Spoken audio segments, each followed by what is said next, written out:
digital simplicity, you can become a more prolific creator by prioritizing your tasks. You can also work to keep your mind clear because your digital life is so organized and streamlined that you know everything is in its right place. If you want to read more about digital simplicity and go through everything in more depth than this video, make sure to check out the blog post, which is linked below. So we all know what it feels like to be bombarded by a constant flow of information, whether it's podcasts or email newsletters, videos like YouTube videos, etc. And we all know what it's like to get so many notifications all the time. It is very overwhelming. But what if you could be in control of your tech and ditch the overwhelm without having to lock yourself away in a remote cabin with no Wi-Fi? Digital minimalism is not the answer. By adopting digital simplicity as a life philosophy, you can start to use your tech as a tool and streamline your workflows so that you can be more productive and more creative.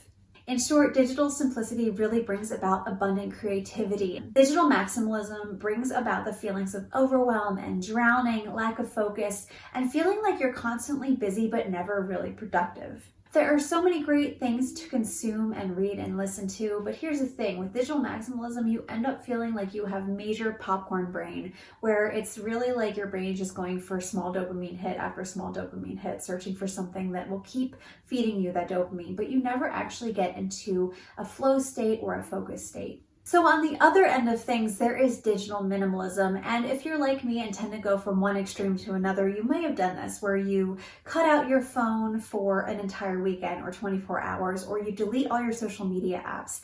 Well, the thing with that is that it causes a state of deprivation. And while it may make you feel refreshed at first, it'll start to feel like FOMO, and then you might actually start missing out on things. Plus, with digital minimalism, you might just want to go for paper planners and notebooks. With this analog first approach, you start to feel like, wait, where did I have that note written down? And why do I not have my notebook here with me to be able to reference this or take a note or something? And you have stickies all over your desk, or you have a pile of notes building up in your backpack. An analog first approach may work for you, but it does not work for me because I like to have everything in my pocket at any given time, whether that's to write something down or to be able to reference something.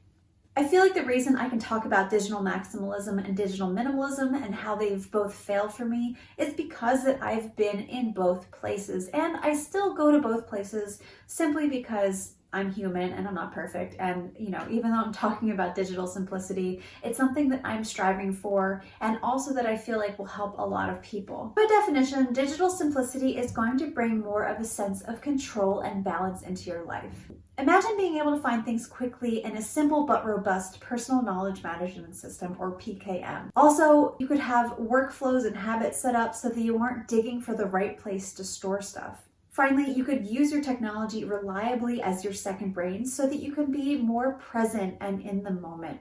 Digital simplicity is so cool because it allows you to find the simplest solution that's going to work best for you. In my workflow, I use Apple Notes because it is so flexible and awesome for me to be able to do digital planning, digital bullet journaling, note-taking, writing. I use it for a personal content library. There's just so many things that I use Apple Notes for. So really it comes down to choosing the app or the suite of apps that is going to work best for you. In this tech-forward world, it doesn't make sense to bury our nose in the sand and pretend like tech and digital devices don't exist. If we go from one end to the other between digital maximalism and digital minimalism, we'll end up going in a cycle that will just keep perpetuating and go from deprivation to overwhelm, deprivation, overwhelm, and it'll be a never-ending thing. Digital simplicity is the most sustainable and modern solution. Thank you so much for watching. Make sure to subscribe to my weekly newsletter for tips on digital simplicity and how I use Apple Notes for my workflow. I'll see you next time.